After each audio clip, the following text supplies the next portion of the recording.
Okay, in this video we're going to look at print styles. So I'm going to demonstrate how to use CSS to control what the printer prints out.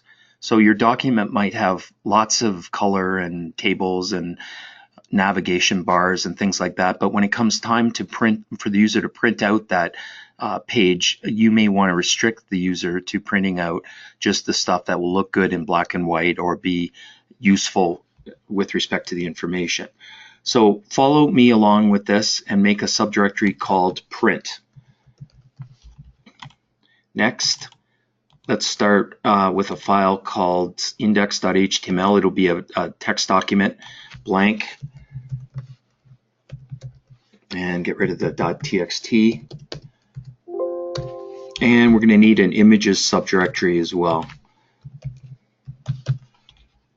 Now, as far as the images subdirectory, go to Google and get any image you like. So I'm going to type in sailboat into Google, and I'll just slide down here and take one of these images, this one right here. So if I right click on that image and save image as, I want to navigate to, I put mine on the desktop and I called it print images, and I'll just rename the file and I'll call it sailboat. So in the images subdirectory, I now have a picture of a sailboat. Okay, the next step is to go to the print subdirectory, open the index.html in Notepad++, divide your screen in half, so half is for Notepad++ and the other half is for the Chrome browser. And just put in the usual commands. So this is what you'll kind of have, and we're going to start off by putting in a figure for the sailboat.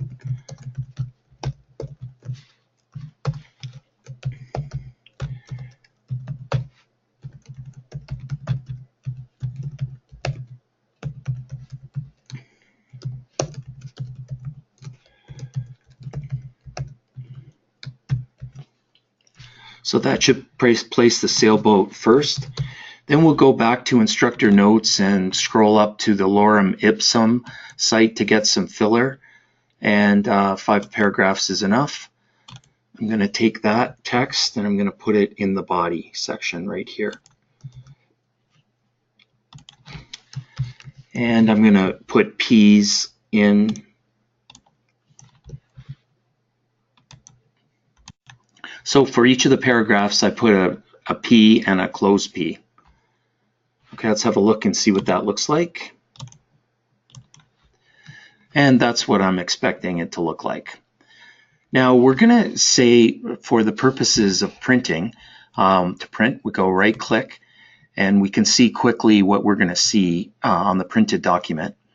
We're going to make a decision that the sailboat is not to be printed when somebody asks to print this page. So these are the next few steps that we have to do in order to control or write CSS just for the printer.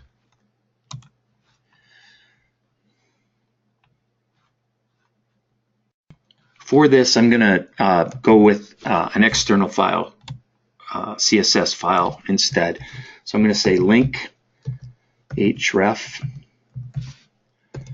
and I'm going to call it print.css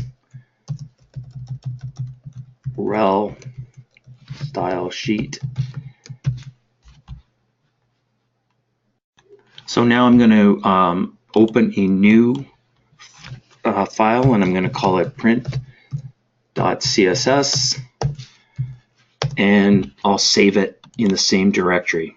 So save as, I'm going to call it print.css.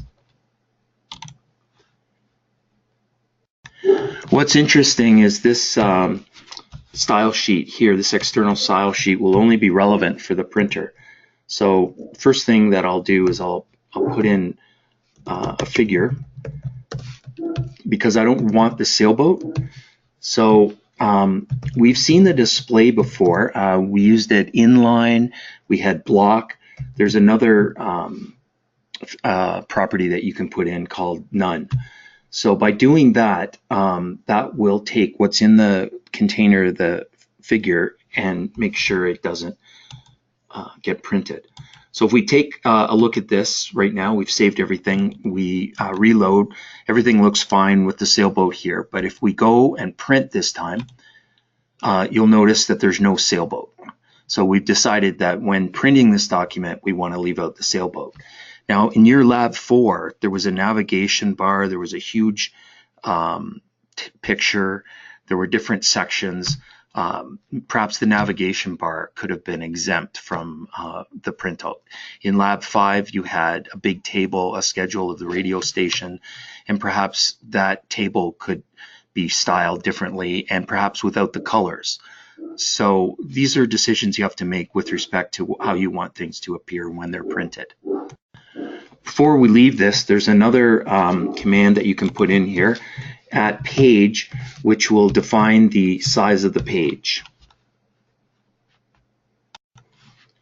Okay, so I'll put in the size, and then this is the width, and this is the height. I'm deliberately making the height a little smaller. In fact, I'll make it 4 inches, just so that we can see 2 pages develop. So we save this and reload, and then we go to the printer.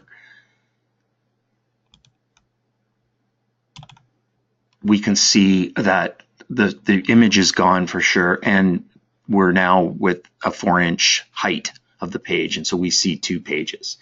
If I were to change this to 8.5 by 11, which is kind of normal paper, and go back and reload this, this is more typical of what you might have, and it kind of all fits on 1 page.